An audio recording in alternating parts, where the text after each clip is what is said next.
Alors, vous le savez, hein, le processus électoral se passait bien, vous le disiez, mais quand même, il y a quelques heures déjà, les deux camps, les deux favoris revendiquaient la victoire, c'est-à-dire le président sortant, le président Embalo, et face à lui, le président Fernando Dias, qui lui est soutenu par le PAIGC, qui est le grand parti historique d'opposition en Guinée-Bissau, qui a été exclu des présidentielles, mais qui soutenait, qui était présent, entre guillemets, à travers la figure de ce politicien Fernando Dias. Donc les deux candidats revendiquaient tous les deux la victoire. Voilà ce que je peux vous dire Mm. pour l'instant. Merci Sarah, on vous retrouvera bien sûr tout au long de la journée pour suivre l'évolution de la situation. Des militaires ont donc pris le contrôle total de la Guinée-Bissau, c'est ce qu'ils affirment. Ils sont apparus face aux médias il y a quelques minutes. Ils annoncent la fermeture des frontières du pays et la suspension du processus électoral alors que la présidentielle avait eu lieu dimanche. On les écoute. O alto comando militar para a restauração de Le segurança haut commandement militaire chargé du maintien de l'ordre et de la sécurité nationale age réagit à la découverte d'un plan de déstabilisation du pays, do nosso país para a operacionalização da qual un plan opérationnel qui a été élaboré par un homme politique national personagens avec la participation d'un baron de la drogue notoire.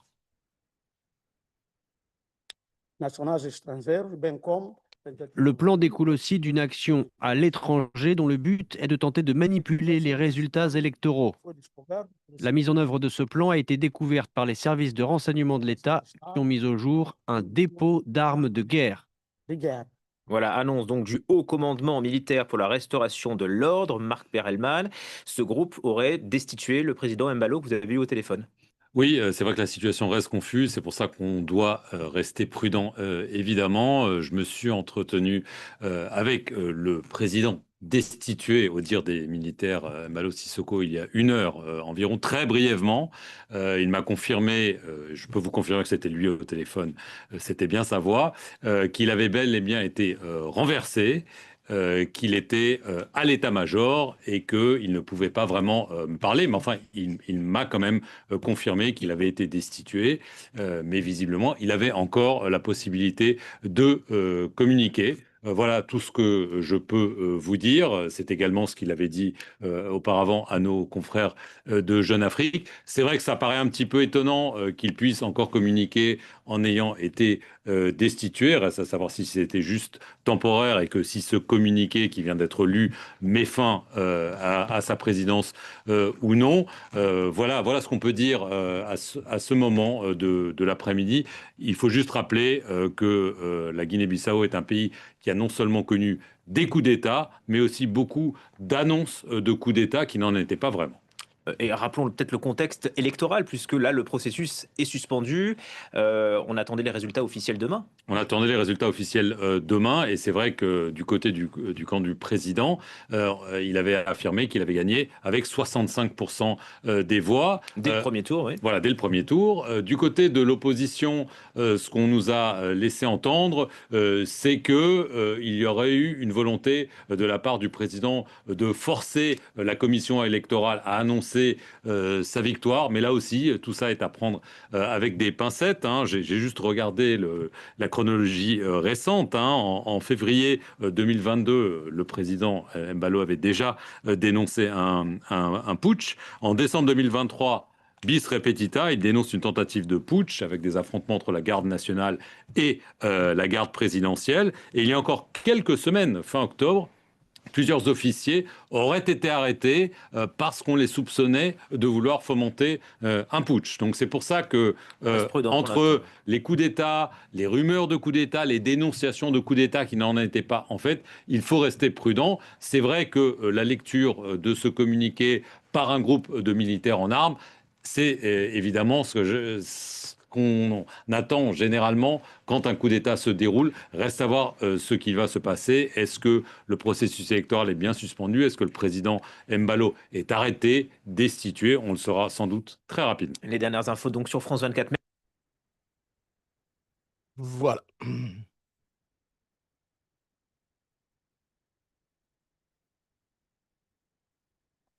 Voilà, merci beaucoup, cher ami. Bienvenue donc à notre émission. Comme je le dirai tout à l'heure, vérité, silence et ironie d'Afrique.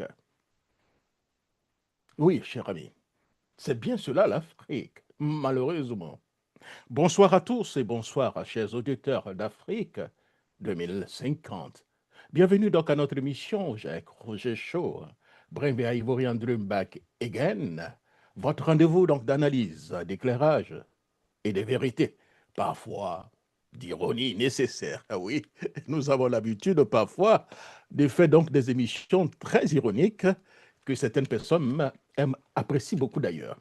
Ce soir, nous avons donc trois sujets, trois morceaux donc de notre histoire contemporaine, trois miroirs où nos sociétés aiment se contempler, parfois avec fierté, souvent avec douleur.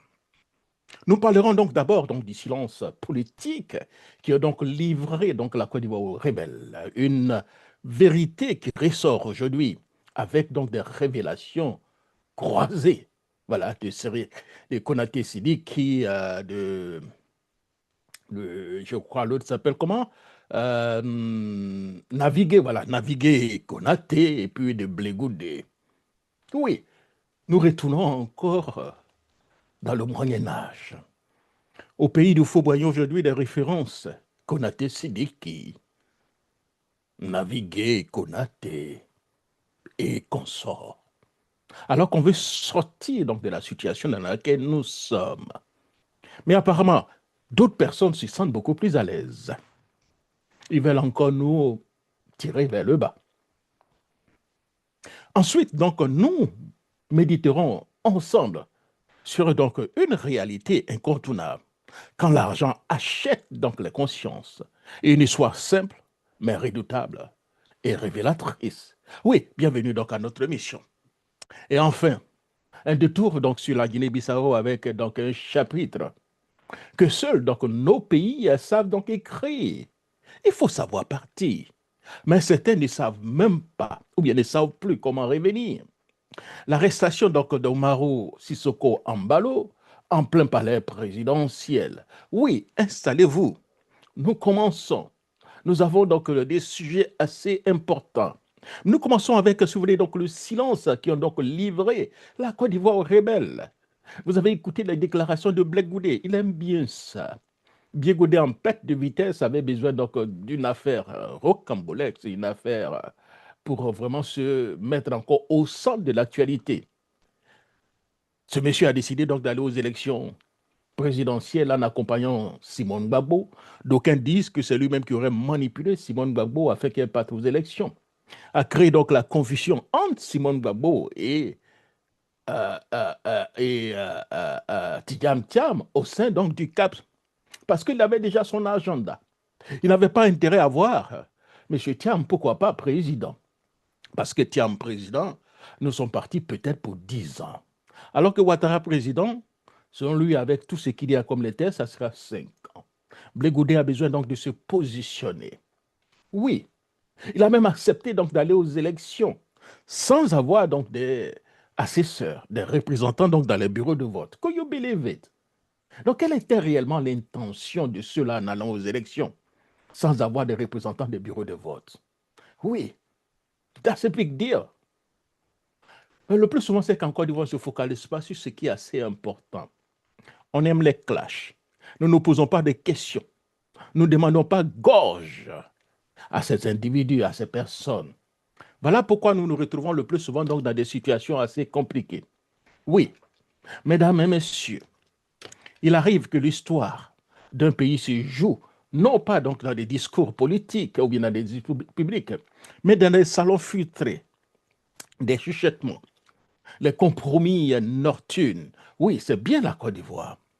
Et ça exactement ce que nous révèlent donc aujourd'hui donc les témoignages de Konaté, qu'on appelle, c'est ça, hein? Sidiki Konaté, je pense c'est bien ça. L'autre c'est Naviguer, voilà. Je crois lui navigue beaucoup. Naviguer, c'est ça, Konaté. Et Charles Blé Goudé bientôt. Nous allons avoir encore beaucoup de personnes. Parce qu'en réalité, depuis 2002 jusqu'à maintenant, ladies and gentlemen, les Ivoiriens n'ont pas lu l'histoire de la Côte d'Ivoire.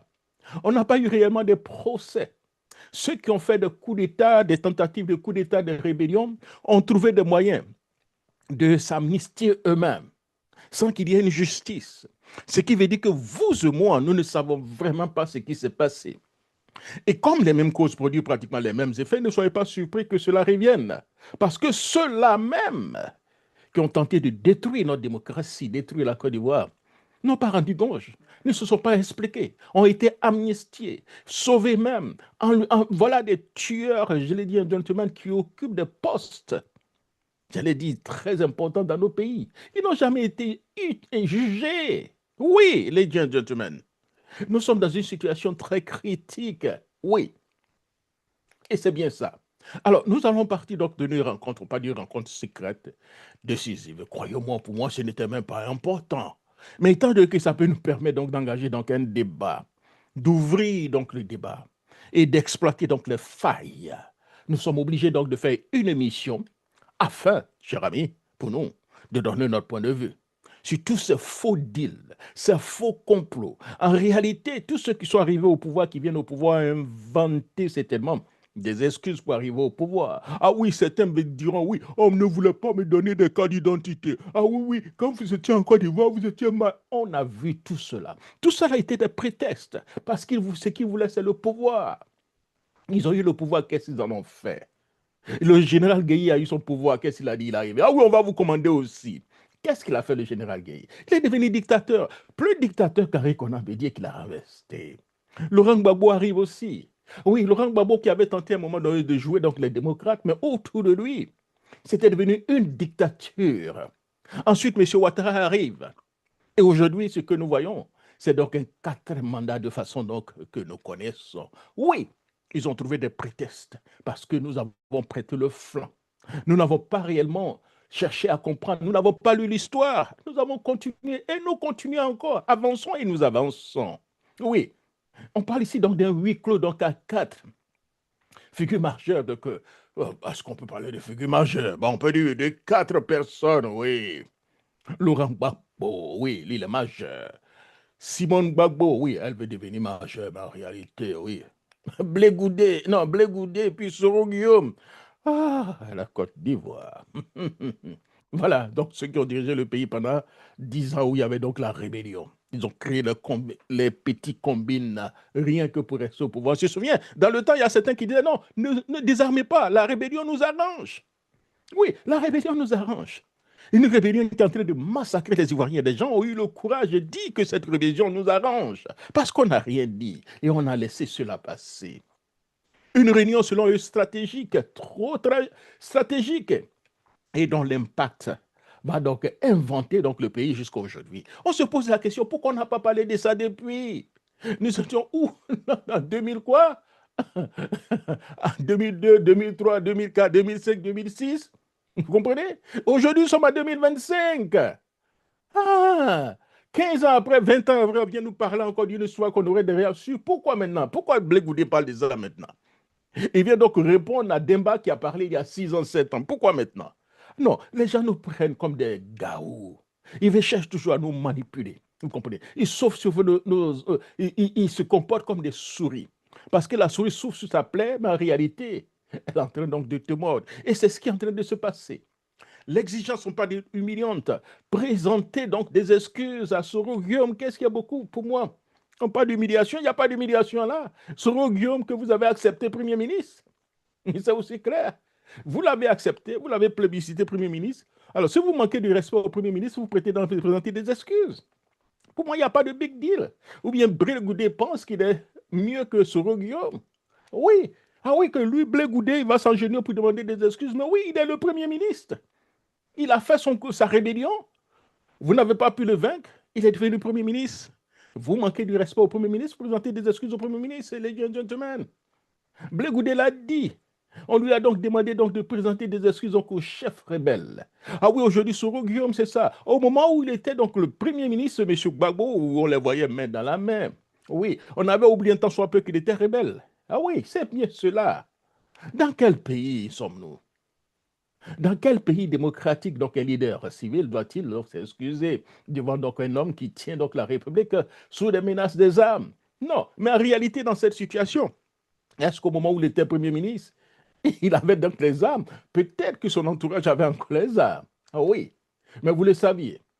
Et là, vous aviez même oublié, vous avez même décidé que le gars ne désarme pas. Et pourquoi?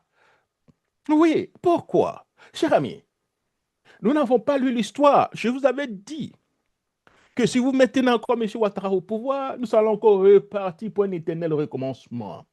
Parce qu'on n'aura jamais le courage, le temps donc de lire l'histoire et de fermer certainement cette page. Cette page sera là et avec nous. Elle va continuer avec nous. Et on ne sait jamais quand il y aura encore quelque chose, un petit bambou dans le pays. Parce qu'on n'a pas lu. Parce qu'on refuse de lire l'histoire. On ferme les yeux. Mais donc, c'est arrivé aussi en Côte d'Ivoire, où on connaît beaucoup de choses. On parle donc de renoncement donc, au désarmement. Oui, ils ont accepté donc d'aller aux élections sans désarmement. Nous nous sommes tous posé la question, pourquoi Laurent Gbagbo accepte donc d'aller aux élections sans désarmement? Quel était le plan? Ah oui, Blé Goudé vient de nous dire, Naviguer a parlé, Konaté Sigiri n'a fait que confirmer quelques points de Blé Goudé. Ils sont allés aux élections sans désarmement parce qu'ils ont voulu. Et pourquoi ils voulaient qu'ils se reçoivent armés? Oui, what's going on here? Le plus grave ici, cher ami, c'est qu'on lui dit de ne plus jamais exiger donc le désarmement avant les élections. C'est ce qu'on dit à Blé Goudé. Oui, c'est ce qu'on dit à Blé Goudé. De ne plus désarmer, de ne plus parler donc du désarmement avant les élections. Et pourquoi? Pourquoi, selon vous? Moi, je me pose encore la question ici. Alors, traduction qu'on peut faire. Faire silence. Acceptons donc des élections avec donc des rebelles armés. Mais dans quel pays? Quelle était réellement la stratégie? Quel était réellement le but? Pourquoi voulait-il aller aux élections sans que les gens désarment? Et les voix donc opposées donc au désarmement se sont donc tues. C'est clair. Blé, selon lui, Afi, Koulibaly, qui finira donc par s'exiler parce qu'il avait demandé que les rebelles désarment avant qu'on ne parte aux élections. Donc, cher ami, après les élections, ce sont des conséquences pour la nation. On le voit aujourd'hui pleurer, oui, les rebelles ont pris les armes, ils sont venus nous reprendre au pouvoir, mais en réalité, c'est parce que vous-même, vous avez refusé qu'ils désarment. Vous saviez pourquoi vous avez refusé qu'ils désarment. La présidentielle de 2010 donc, s'est déroulée donc, dans un pays coupé donc, en deux, vous comprenez, avec donc des commandants donc, de parallèles, des commandants de comme zone, des zones rebelles donc armées. Oui, Laurent Gbagbo a accepté. Les RFCI cachés donc derrière donc les accords politiques. Ils avaient encore des armes cachées dans des maisons. Et aussi après donc 2010, on vient nous dire, ah oui, c'est les rebelles ont pris les armes pour venir attaquer. Vous avez refusé qu'ils soient désarmés. Et pourquoi vous êtes surpris? On connaît donc la suite, la crise, la guerre, les morts, la déchirure donc nationale. Parce que vous vous êtes tombé d'accord pour ne pas qu'on désarme. Le vrai problème ici, c'est donc la complicité, cher ami, silencieuse. Les coupables ne sont pas ceux qui ont donc pris les armes en réalité. Les coupables, ce sont aussi, cher ami, ceux qui ont accepté ce compromis, ceux qui ont donc sacrifié le désarmement, ceux qui ont donc voulu donc gérer politiquement donc une menace militaire, ceux qui ont fait donc taire donc les voix courageuses. Oui. Et aujourd'hui, certains veulent donc jouer donc les victimes sacrifiées, les héros incompris. Mais l'histoire, elle, n'oublie pas ici, les gentlemen. Oui. En conclusion, par rapport donc à ce premier sujet, donc la Côte d'Ivoire continue donc de payer donc le prix de ce silence. Quand on abandonne les principes comme le désarmement, on prépare soi-même la tragédie. Et c'est ce qui s'est réellement passé, cher ami. Et parfois, ce ne sont pas seulement donc les armes qui trahissent donc un pays. Parfois, c'est donc un simple billet donc de banque. Vous comprenez? Oui, c'est clair. Ils ont décidé donc d'aller aux élections sans que les rebelles désarment. En réalité, il y a certains qui voulaient donc tirer profit. Qui voulait tirer profit quand les rebelles étaient encore armés? Oui, this is what's going on here. Cher ami, le deuxième sujet qu'on veut mettre sur l'argent, c'est qu'on ne pas donc l'argent qui achète les consciences. Oui, mais ça, ce n'est pas nouveau. L'argent, pratiquement surtout dans nos tropiques, achète toujours les consciences. Il existe donc une petite histoire, une trempe histoire. Oui, on va aller un peu en Europe que j'ai lu cette histoire. Et ça a attiré un peu mon attention. Vous comprenez? Mais qui résume parfaitement cette petite histoire, qui résume parfaitement nos dérives dans nos pays. Cette histoire, vraie ou pas, mais en réalité, la moralité de cette histoire, cher ami, décrit réellement ce qui se passe dans nos pays. Wilson Churchill, que vous connaissez, l'ancien Premier ministre britannique, prend donc un taxi pour aller donc à la BBC. Arrivé à la BBC, il demande donc au chauffeur donc, de l'attendre jusqu'à ce qu'il finisse son interview. Le chauffeur refuse et le chauffeur lui dit je dois directement aller écouter le discours de Churchill parce que le chauffeur ne savait pas que c'était Wilson Churchill. Et le chauffeur lui dit non, non, je ne peux pas parce que vous savez, Wilson Churchill doit parler aujourd'hui, je dois aller l'écouter, alors je ne peux pas attendre. Alors, M. Churchill, très touché, très surpris, lui donne donc 10 livres. En ce temps, vous savez, c'était donc dans les années chaudes, 10 livres, c'était beaucoup d'argent. 10 livres, peut-être, ça fait au moins aujourd'hui. En Côte d'Ivoire, peut-être 100 000, 200 000, 300 000, je ne sais pas. Vous comprenez? Le chauffeur donc regarde le billet et lui dit je vous attends. Donc les heures, des heures et des heures, si vous voulez. Alors Churchill est parti. Il s'est posé la question, il s'est dit en une fraction donc de seconde, si vous voulez, le chauffeur qui était très convaincu, qui avait la conviction d'aller écouter Churchill à la maison, a changé d'avis quand il a reçu 10 livres. La conviction s'est donc effondrée. L'admiration donc a disparu. La loyauté s'est donc évaporée devant 10 livres. C'était beaucoup d'argent. C'est ça la cause donc d'un billet. Voilà comment le billet de banque réussit à transformer ou à transcender beaucoup de choses dans nos pays, surtout en Afrique. Et quand dans nos pays, ce n'est pas donc un chauffeur, voilà. Ce sont donc des militants, des élus, des intellectuels, des institutions, des peuples entiers qui troquent, si vous voulez, donc leurs principes pour des avantages immédiats. Oui, des avantages immédiats. On achète donc des consciences, on achète donc des silences, on achète donc des trahisons, et ensuite on s'étonne que donc les tyrans prospèrent. Mais la vérité est simple. Tant que l'argent parle plus fort et que la dignité, la démocratie n'a aucune chance de prospérer. Un peuple qui vend donc son âme ne peut donc exiger donc l'intégrité donc de ses dirigeants. Oui, vous avez vendu votre âme. Ça se voit aujourd'hui. Et je crois que le président Afin-N'Guessan a bien paraphrasé cela. Il dit, quand vous êtes au pouvoir, vous avez tous les pouvoirs. Et en Afrique, quand vous avez le pouvoir de vie ou de mort sur tous les citoyens. Vous pouvez donc les acheter. Et c'est ce qu'a fait dit Alpha Condé quand il était dans l'opposition. Il dit dans l'opposition, je compose seulement avec les Mamadou et Bineta.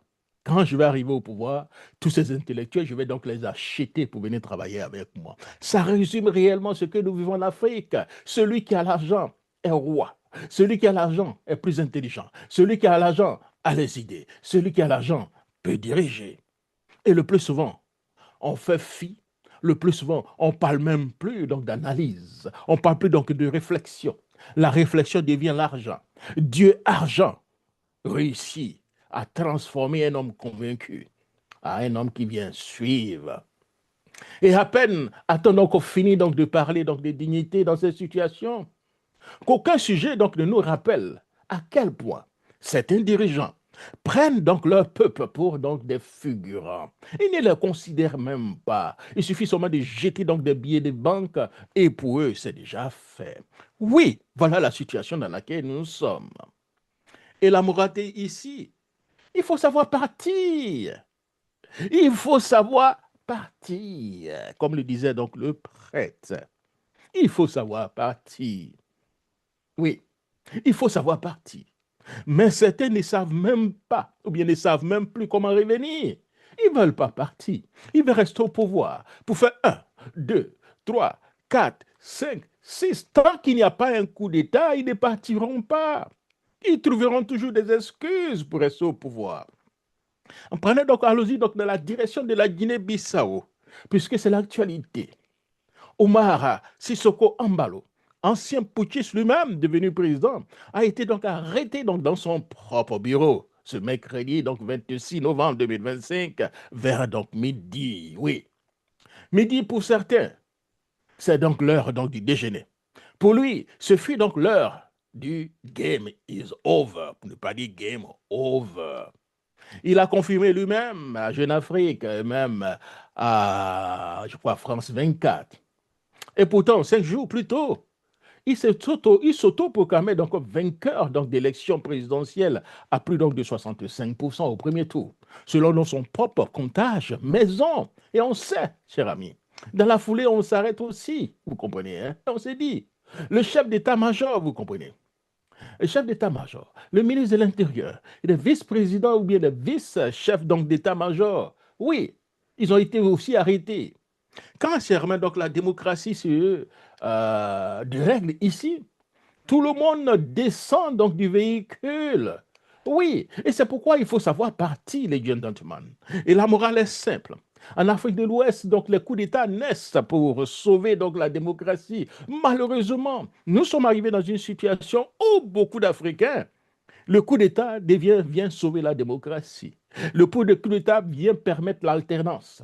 Parce que ceux qui sont là, une fois au pouvoir, ne veulent plus partir. Vous comprenez? Jusqu'à ce que donc les sauveurs deviennent eux-mêmes qui viennent faire le coup d'État, ils se disent sauveurs, ils deviennent eux-mêmes hors la loi. À force donc de jouer donc les présidents éternels, certains finissent à escorter vers la sortie. Oui, les gentlemen, c'est donc la leçon d'aujourd'hui. Pour finir, silence coupable, conscience à vendre, des gens qui ne savent plus donc s'arrêter. Voilà donc les 3 maladies que nous avons décortiquées donc ce soir. Oui, les gentlemen, la Côte d'Ivoire, la Guinée-Bissau et bien d'autres pays en sont donc des témoins vivants. Oui, mais la leçon est simple. Tant que donc les âmes se tairont, tant que l'argent parlera à leur place, et tant que les dirigeants ne compteront que sur donc la force, nos peuples, les gentlemen, continueront donc de payer donc le prix fort. Oui, nous continuons de payer le prix fort. Merci, chers amis, chers auditeurs. Merci à ceux qui restent lucides, debout et fidèles donc aux principes qui se trouvent très bientôt pour donc une nouvelle émission. Je serai donc là. Je pense que demain, nous allons donc avoir une émission avec nos amis mauritaniens. Vous savez qu'en Mauritanie, hein, l'esclavage existe toujours. Oui, l'esclavage existe toujours en Mauritanie. Oui, ceux qui ont la peau blanche à la mort, ils ont des esclaves jusqu'à présent. Ils se disent qu'ils sont toujours au-dessus de ceux qui ont la peau noire. Et ça existe, c'est un peu institutionnalisé en Mauritanie. Donc nous allons donc avoir un sachant mauritanien. Avec lui, nous allons parler de ça. On part en France pour aller critiquer, oui, oui, les Blancs sont racistes. Oui, on va aux États-Unis, Donald Trump est ceci et cela. Mais chez nous, en Afrique, en Mauritanie, oui, l'esclavage fait partie de la vie de tous les jours, sans que les Africains ne disent quoi que ce soit. Ouais, nous allons donc avoir un sachant demain, et avec lui, on fera donc le point. Et n'oubliez pas, le samedi, on aura donc Maître Bogassako Gervais avec Mec Ziri, c'est quoi? On parlera donc d'une pétition